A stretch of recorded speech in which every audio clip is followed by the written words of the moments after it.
गणाधीश जो ईश सर्वा गुणांचा, मुळारंभ आरंभ तो निर्गुणाचा.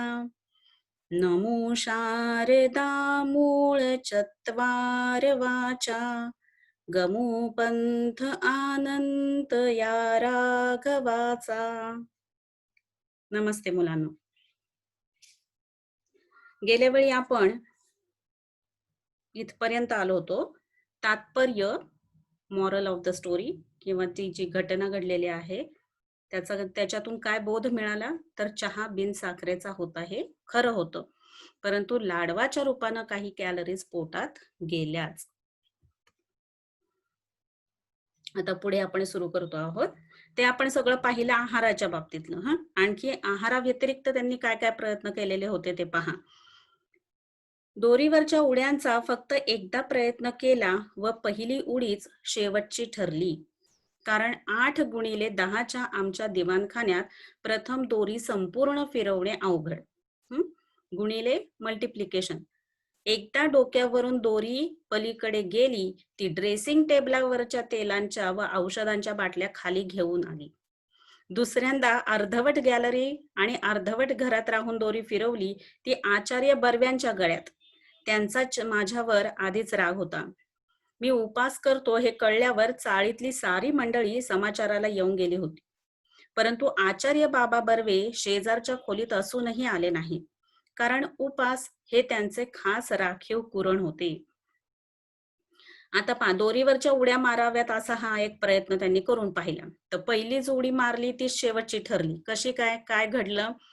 कारण काय झालं, तर 8x10 म्हणजे एवढ्या छोट्या खोलीमध्ये, दिवाणखाना म्हणजे हॉलमध्ये प्रथम पहिल्यांदा जेव्हा त्यांनी दोरी संपूर्ण फिरवली, तेव्हा ते फिरवणंच अवघड होतं, मुळातच कठीण होतं.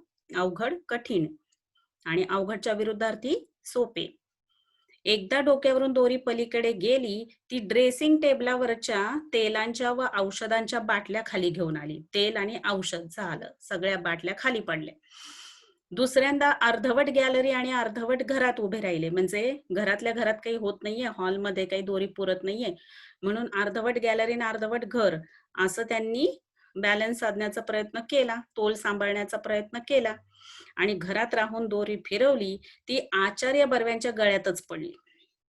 आणि त्यांचा आधीच यांच्यावरती राग होता, क्रोध होता. मी उपास करतो हे कळल्यावर चाळीतली सगळी मंडळी त्यांच्या समाचाराला येऊन गेली होती, म्हणजे काय, विचारपूस करून गेली होती. अनेक सल्ले पण त्यांना देऊन गेलेली होती. परंतु आचार्य बाबा बर्वे शेजारच्या खोलीत असूनही त्यांच्याशी भेटायला किंवा त्यांच्याशी बोलायला किंवा त्यांच्या समाचाराला विचारपूस करायला आलेले नव्हते. कारण उपास हे त्यांचे खास राखीव कुरण होते, राखीव रिझर्व कुरण, खाद्य होतं. हा दुष्टपणा माझ्या गळ्यात दोरी अडकवून केलात हे ठीक झालं, पण तुमच्या वयाला न शोभणाऱ्या ह्या धिंगा मस्तीला दुसरा कोणी माझ्यासारखं बळी पडला असता तर तुमची धडगत नव्हती. मी तुम्हाला क्षमा करतो. लगेचच त्यांनी काय केलं, दुष्टपणा म्हणजे तुम्ही हा जो माझ्याशी वाईट वागलेले आहात, हे जे माझ्याशी वाईट वागलेले आहात, माझ्या गळ्यात दोरी अडकवून हा जो प्रयत्न तुम्ही केलेला आहे ते ठीक आहे, पण तुमच्या वयाला हे शोभणाऱ्या ह्या धिंगा मस्तीला, म्हणजे वय काय तुमचं, आणि तुम्ही लहान मुलांसारखी धिंगा मस्ती काय घालता आहात, धिंगाणा काय घालतात, मस्ती काय करता आहात, दुसरा कोणी माझ्यासारखं जर बळी पडला असता या गोष्टीला, तुमच्या या वाईटपणाला जर दुसरा कोणी सामोरा आला असता तर मग तुमची धडगत नव्हती, म्हणजे तुमचं काही खरं नव्हतं. मी मात्र तुम्हाला क्षमा करतो, माफ करतो. पण मी हे मुद्दाम केलं नाही आचार्य. अहो, वजन कमी करायला दोरीच्या उड्या मारतोय मी. तर त्यांनी काय म्हटलं, हे काही मी मुद्दाम करतोय अशातल्या भाग नाहीये, तर मला वजन कमी करायचंय आणि त्याच्यासाठी म्हणून मी दोरीवरच्या उड्या मारतोय. काही उपयोग होणार नाही. का? का म्हणजे जिभेवर ताबा नाही तुमचा, संयम हवा, मनाची एकाग्रता हवी. त्यासाठी प्रथम म्हणजे काही गोष्टी सोडाव्या लागतील. तर त्यांनी काय सांगितलं, झालं, त्यांनी दोरीवरच्या उड्या मारायला सुरुवात केली, तर तो उपाय काही कामाचा नाही. हे कसं यांनी पटवून दिलं, तर ते दोरीवरच्या उड्या मारण्यापेक्षा सुद्धा तुमच्यामध्ये आधी काय असलं पाहिजे, जिभेवरती ताबा असला पाहिजे, कंट्रोल असला पाहिजे, संयम असला पाहिजे. मनाची एकाग्रता हवी. आता याच्यासाठी सुद्धा त्यांनी सांगितलं की मनाची एकाग्रता हवी, कॉन्सन्ट्रेशन हवं. त्यासाठी प्रथम म्हणजे पहिल्यांदा म्हणजे काही गोष्टी सोडाव्या लागतील. वजन कमी करायचं म्हणजे काही दोरीवरच्या उड्या मारून फक्त होणार नाही. त्याच्यासाठी मुळात तुमचं जीभला समानार्थी शब्द जिव्हा. ताबा, नियंत्रण, कंट्रोल. आणि संयम ठेवला पाहिजे म्हणजेच काय, कंट्रोल ठेवला पाहिजे.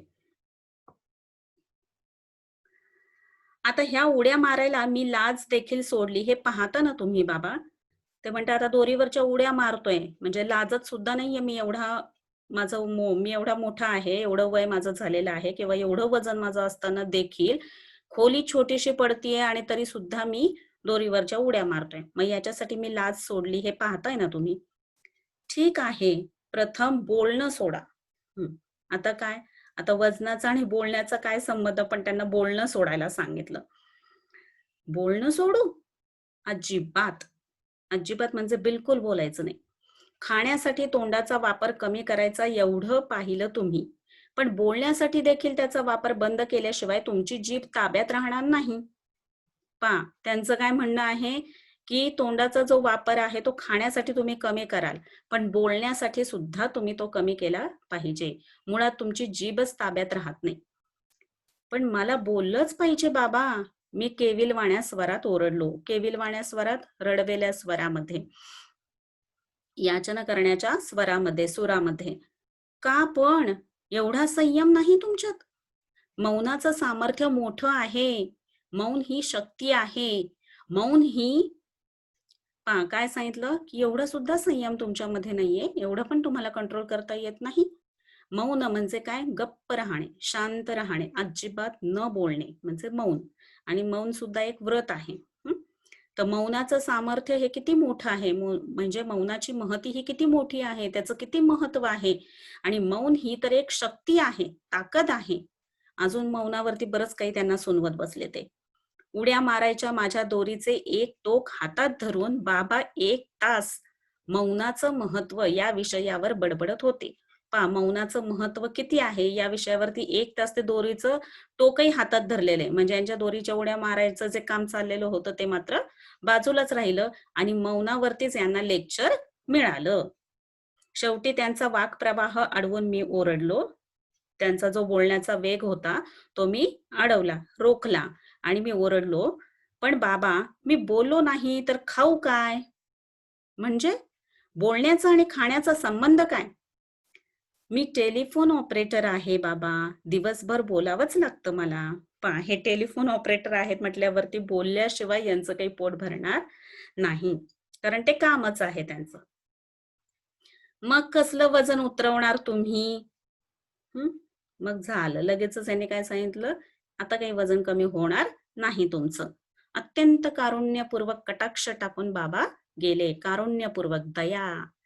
त्यांच्या म्हणजे अत्यंत, अतिशय. तर त्यांच्या डोळ्यांमध्ये त्यांच्याविषयीची अतिशय कारुण्यपूर्वक म्हणजे काय, अतिशय दया वाटावी असा कटाक्ष, दृष्टिक्षेप, नजर टाकली त्यांच्यावरती आणि ते बाबा गेले. आणि त्यांच्या गळ्यात पडलेली दोरी मघाशी मी गच्च आवळली का नाही या विचाराने मला पश्चाताप झाला. पहा, 1 तास त्यांनी यांचा वाया घालवला. मौनाचं महत्व सांगत बसले. दोरीवरच्या उड्या मारायचं तर बाजूलाच राहिलं. आणि शिवाय त्यांच्याविषयी सगळं नकारात्मकच बोलून गेले, निगेटिव्हच बोलून गेले. आणि त्याच्यामुळे त्यांना काय वाटतंय, की त्यांच्या गळ्यामध्ये जी मगाशी दोरी पडली होती, ती तिथेच आवळायला हवी होती आणि गच्च आवळायला हवी होती, म्हणजे घट्ट आवळायला हवी होती. म्हणजे त्याला मारावेसे विचार यांच्या डोक्यामध्ये आले. या विचाराने मला पश्चाताप झाला. पश्चाताप झाला केलेल्या कृत्याबद्दल किंवा न केलेल्या कृत्याबद्दल वाईट वाटणे. मग मात्र मी चिडलो आणि निश्चय केला, की बस. निश्चय केला, ठरवून टाकलं त्यांनी आता. यापुढे उपास वजन उतरेपर्यंत उपास. इथून पुढे काय करायचं, वजन उतरेपर्यंत फक्त उपास आणि उपासच करायचं. मला मी काटकुळा झाल्याची स्वप्ने पडू लागली. पहा, काटकुळा म्हणजे बारीक, हाडकुळा,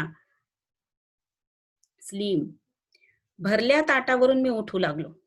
भरल्या ताटावरून म्हणजे अगदी खूप पदार्थ करून ताट भरलेलं असेल तरी सुद्धा नाही, मला उपास करायचा, मला काही जेवायचं नाही म्हणून त्या भरल्या ताटावरून सुद्धा ते उठू लागले. बिन साखरेचा आणि बिन दुधाचाच काय, पण बिन चहाचा देखील चहा मी पिऊ लागलो. आता हा विनोद पहा, म्हणजे याला चहा म्हणायचं का? की बिन साखरेचा आणि बिन दुधाचा, म्हणजे ज्याच्यात साखर नाही, दूध नाही आणि चहा देखील नाही, म्हणजे चहा पावडर पण नाही. म्हटल्यावरती हा कसला चहा? पण तसा सुद्धा चहा ते पिऊ लागले. साखर पाहिली की माझ्या अंगाचा तीळपापड होऊ लागला. तीळपापड होऊ लागला, अंगाचा तीळपापड होणे, खूप राग येणे, क्रोध येऊ लागला त्यांना. साखर पाहिली की त्यांना खूप राग येऊ लागला. केवळ फळांवर मी जगू लागलो. लिंबाचा रस तर मला अमृतासारखा वाटू लागला. पहा, अमृत एक अशी काल्पनिक गोष्ट आहे की जी पिल्यामुळे माणूस अमर होतो असं म्हटलं जातं.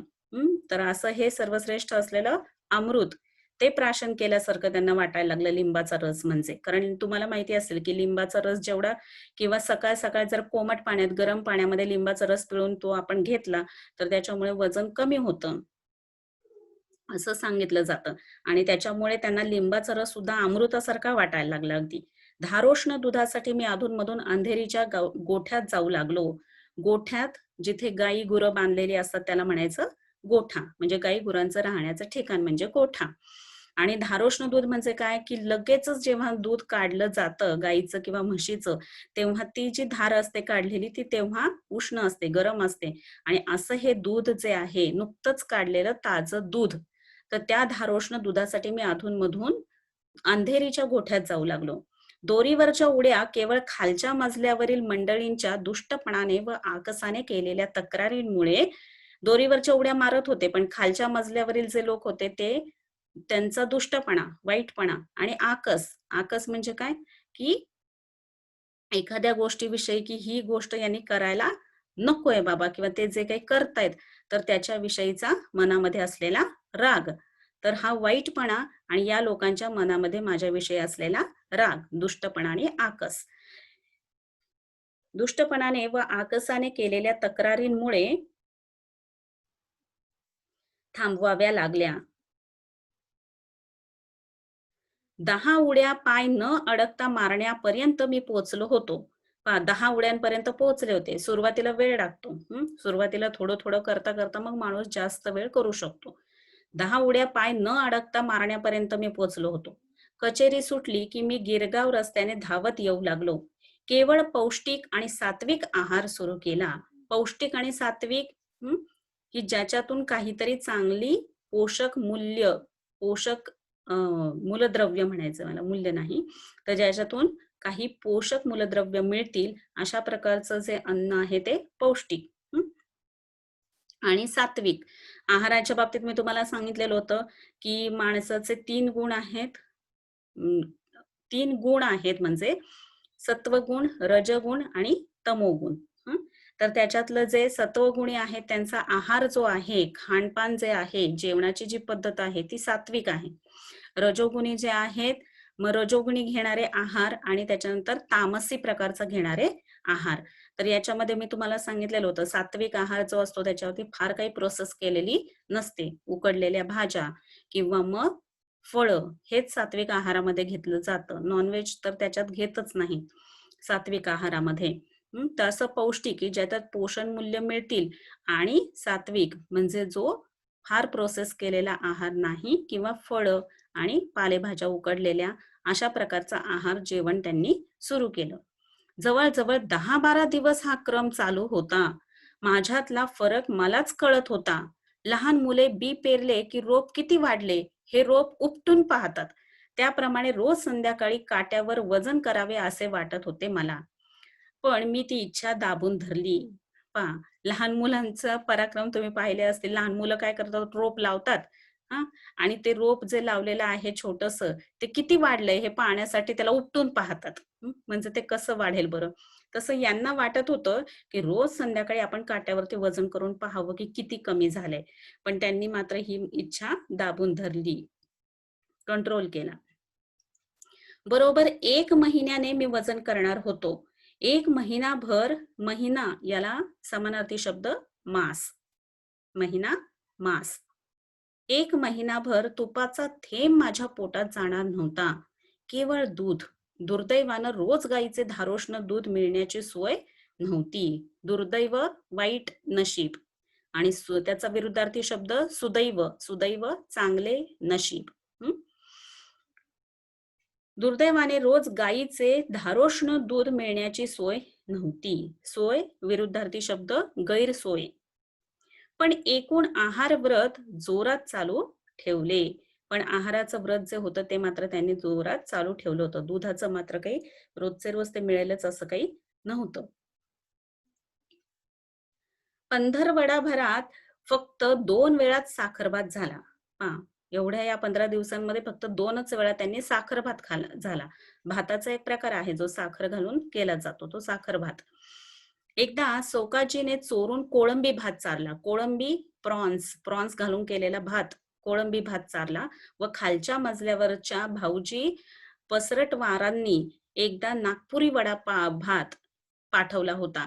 आता नागपुरी वडा भात हा नागपूर साईडचे जो आहेत ना लोक, त्यांच्या इथे हा प्रकार केला जातो वडा भात म्हणून.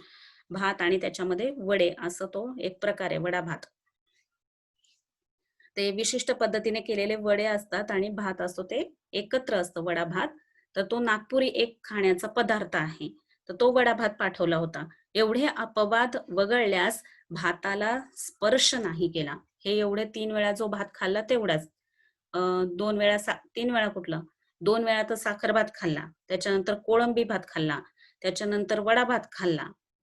आणि हे एवढे अपवाद वगळल्यास, एवढे अपवाद जर सोडले, तर मग मी भाताला स्पर्श सुद्धा केला नाही. त्यामुळे मुख्यतः चरबीयुक्त द्रव्ये शरीरात कमी गेली. चरबीयुक्त द्रव्ये, फॅट्स. माझा एकूण निश्चय पाहून चाळीतल्या मंडळींचे आदर दुणावल्याचे माझ्या सूक्ष्म नजरेतून सुटत नव्हते. एकूणच ह्यांचा निश्चय किती पक्का आहे, यांनी जे ठरवलंय त्याप्रमाणे हे करतायत, हे चाळीतल्या मंडळींनी जेव्हा पाहिलं तेव्हा त्यांच्याविषयीचा आदर दुणावला.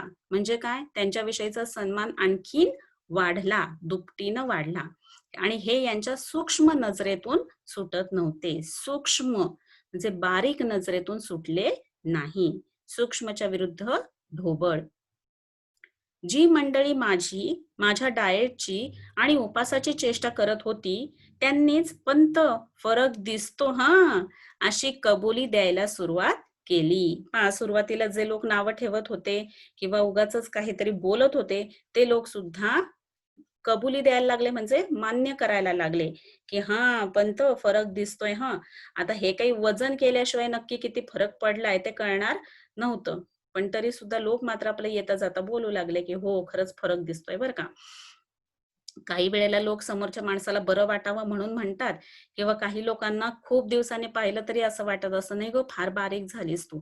आणि स्त्रियांचं तर याही विरुद्ध तुम्ही पाहिलं असेल की बारीक झालीस म्हटलं की त्यांना अगदी सुखावल्यासारखं वाटत असतं. आता इथे यांना तर वजनच कमी करायचं आहे आणि वजन कमी करायचं असल्यानं ते जे काही प्रयत्न करतायत आणि जे लोक समोरचे म्हणतायत की नाही खरंच ते दिसतंय बरं का, असं म्हटल्यावर त्यांनाही किती सुखावल्यासारखं वाटत असेल. जनोबा रेग्यांसारख्या अत्यंत कुचकट शेजाऱ्यालाही पंत भलतेच काय हो रोडावलेत असे मान्य करावे लागले. रोडावलेत, बारीक झालेत. आणि अत्यंत कुचकट शेजारी म्हटलेलं आहे. काही बरेचदा असं होतं मुलांनो, की शेजाऱ्याच्या घरामध्ये काही चांगलं झालं, की त्याच्या पोटात दुखायला लागतं. किंवा शेजाऱ्याच्या घरामध्ये जर काही वाईट घडलं, की यांना मात्र इतका आनंद होतो, की आज जिलेबी खावीशी वाटते. म्हणजे शेजारी सुद्धा चांगले लाभणं हा एक नशिबाचा भाग आहे. नाहीतर मग काय करायचं? स्वतःचं ठेवायचं झाकून आणि लोकांचं पाहायचं वाकून. ही शेजाऱ्यांची फार पद्धत असते. म्हणजे शेजाऱ्याच्या घरात भांडण लागलं की खिडकीतून डोकावतील, दरवाजातून डोकावतील आणि काय आनंद घेतील. आणि हेच जर त्यांच्या घरात जरा हसा येत असेल, काय झालंय आज शेजारी हसायला? घडलं तरी काय असं? तर असे सुद्धा शेजारी असतात की जे दुसऱ्याच्या दुःखामध्ये सुख मानणारे असतात, तर त्यांचं सुख यांना कधी कधी पाहावत नसतं. आणि म्हणून इथे पण शब्दप्रयोग काय वापरलेला आहे? कुचकट शेजारी. की ज्याला शेजाऱ्याचं भलं झालेलं अजिबात बरं वाटत नाही. आणि ते सुद्धा आता म्हणतायत की भलतेच काय हो रोडावलेत, असं त्यांना सुद्धा मान्य करावं लागलं. मंडळींच्या प्रशस्तीने मला भीती वाटत होती ती एकाच गोष्टीची, म्हणजे मुठभर मांस वाढण्याची. पण असली तुरळक तारीफ ऐकून मी चळण्यासारखा नव्हतो. ही जे आजूबाजूची मंडळी आहेत, आजूबाजूचे लोक आहेत, ते त्यांची प्रशंसा करत होते, प्रशस्ती करत होते किंवा तारीफ करत होते. तर यांना कशाची भीती वाटत होती? भीती, भय. की या एकाच गोष्टीची त्यांना भीती होती, की माझ्या अंगावरती अजून आनंद झाल्यामुळे मुठभर मांस वाढेल की काय? म्हणजे माणूस सुखावला, माणसाला आनंद झाला, की मग चांगलं अंगी लागतं आणि चांगली तब्येत वाढते. तर ते व्हायला नको. पण असली तुरळक तारीफ ऐकून मी चढण्यासारखा नव्हतो. म्हणजे काय असं वर तारीफ करतायत, लोकं प्रशंसा करतायत, त्यानं काही मी लगेचच हरभऱ्याच्या झाडावरती चढण्यासारखा नव्हतो किंवा मला काही चेव येण्यासारखं किंवा जोर चढण्यासारखं काही नव्हतं. इतक्या असामान्य मनोनिग्रह आणि जिव्हा नियंत्रणानंतर कमीत कमी 20 ते 25 पौंडांनी तरी माझे वजन घटले पाहिजे, कमी झाले पाहिजे, अशी माझी खात्री होती. व त्या विश्वास. मी आमच्या ऑफिस समोरच्या वजनाच्या यंत्रावर पाय ठेवला आणि आणेली टाकून तिकीट काढले. आणेली हे जुन्या काळातलं एक नाणं. तर तुम्हाला माहिती असेल एक असं मशीन असतं, की ज्याच्यामध्ये नाणं टाकलं, की तुम्हाला एक वजनाचं कार्ड मिळत असतं. हं. तर इतक्या असामान्य मनोनिग्रह आणि जिव्हा नियंत्रणानंतर म्हणजे हे काही सामान्य नाहीये. हा जो काही त्यांनी निश्चय केला होता, तो काही सामान्य निश्चय नव्हता. असामान्य होता. आणि असा असामान्य मनोनिग्रह, मनाचा पक्का निश्चय, जे काही ठरवलेलं होतं आणि जिव्हा नियंत्रण, जिभेवरती ताबा मिळवलेला होता. तर त्याच्यानं कमीत कमी 20 ते 25 पौंडांनी तरी माझं वजन कमी झालं असेल, असा त्यांना विश्वास होता. आणि मग त्यांनी जेव्हा त्या वजनाच्या यंत्रावरती पाय ठेवला, नाणं टाकलं, महिन्यापूर्वी याच यंत्राने माझे वजन 181 पौंड दाखवले होते. 1 महिन्याचा उपास, निराहार, शास्त्रोक्त आहार, दोरीवरच्या उड्या इत्यादी उग्र साधना केल्यावर आज तिकिटावर वजन पहा, काय-काय केलेलं होतं? 1 महिना उपास केलेला होता. निराहार, बऱ्याचदा तर त्यांनी आहार घेतलाच नाही. शास्त्रोक्त आहार की वजन कमी करण्यासाठी कुठला आहार नक्की घ्यायला हवा आणि कुठला घ्यायला नको, ते सुद्धा पाळलेलं होतं. नंतर दोरीवरच्या उड्या मारलेल्या होत्या. एवढी सगळी उग्र साधना केली होती. तपश्चर्या, साधना, तपश्चर्या, प्रयत्न. हं. असं हे उग्र मोठे, एवढी मोठी साधना केली होती, एवढी मोठी तपश्चर्या केली होती, प्रयत्न केले होते आणि आज मात्र तिकिटावर मग वजन किती आलेलं होतं? मिनिटभर माझा विश्वासच बसेना. 192 पौंड. पहा मुलांनो, किती होतं? 181 पौंड होतं. ते झालंय किती? 192 पौंड आणि भविष्य होते, आप बहुत समझदार और गंभीर हैं. पहा म्हणजे एवढे प्रयत्न केल्यानंतर वजन कमी होण्याऐवजी वजन वाढलेलं होतं. हल्ली मी वजन आणि भविष्य या दोन्ही गोष्टींची चिंता करायचे सोडून दिले आहे. चिंता, काळजी आणि विशेषतः डाएटच्या आहारी तर या जन्मात जाणार नाही. छे छे, वजनाचा मार्ग भलत्याच काट्यातून जातो. वजनाचा मार्ग भलत्याच काट्यातून जातो असं का म्हटलेलं आहे त्यांनी? वेगळ्याच काट्यातून जातो. म्हणजे एवढे प्रयत्न केल्यानंतर वजन कमी होण्याच्या ऐवजी वजन वाढलं. म्हणजे काय? हा काहीतरी भलत्याच काट्यातून जाण्याचा वजनाचा मार्ग रस्ता दिसतोय. तर या रस्त्याला न लागलेलंच बरं, हे त्यांनी तेव्हापासून ठरवून टाकलं. पहा किती विनोदी आणि मजेशीर पाठ आहे बटाट्याची चाळ. तर असं पु. ल. देशपांडे यांचं अतिशय विनोदी लेखन आणि म्हणून मग ते सगळ्यांचे आवडीचे असे लेखक आहेत. आणि वजनाच्या बाबतीत खरोखरीच मुलांनी की अघोरी प्रयत्न खरं तर करू नयेत. वजन कमी करणं किंवा वजन वाढवणं याच्यासाठी. तर नीट शास्त्रशुद्ध पद्धतीनं त्याचा वापर करावा आणि डॉक्टरांचा सल्ला घेतल्याशिवाय हा म्हणतो म्हणून, तो म्हणतो म्हणून केवळ असे भलते-सलते प्रयत्न न करता शास्त्रशुद्ध पद्धतीने आणि डॉक्टरांचा सल्ला घेऊनच वजन कमी किंवा जास्त करावं. हं. नाहीतर मग हे असे वजनाचे मार्ग भलत्याच काट्यातून जातात आणि मग पश्चाताप करण्याची वेळ येऊ नये याच्यासाठी म्हणून आधीच दक्षता घेतलेली बरी. ठीक आहे मुलांनो, याच्या खालची सगळी कृती जी आहे ती तुम्ही पूर्ण सोडवायची आहे क्लास वर्कमध्ये. जे काही प्रश्न आहेत ते सगळे प्रश्न तुम्ही क्लास वर्कमध्ये वर्गपाठाच्या वहीमध्ये सोडवा. हं. आता हे प्रश्नही फार काही अवघड नाहीयेत, की जे तुम्हाला समजणार नाहीत. हं. दोरीवरच्या उड्या मारण्याच्या प्रसंगातील तुम्हाला समजलेला विनोद स्पष्ट करा. पंतांच्या उपासाबाबत त्यांच्या पत्नीचा अवर्णनीय उत्साह तुमच्या शब्दात वर्णन करा. अवर्णनीय वर्णन करता येणार नाही असा. पत्नी, बायको.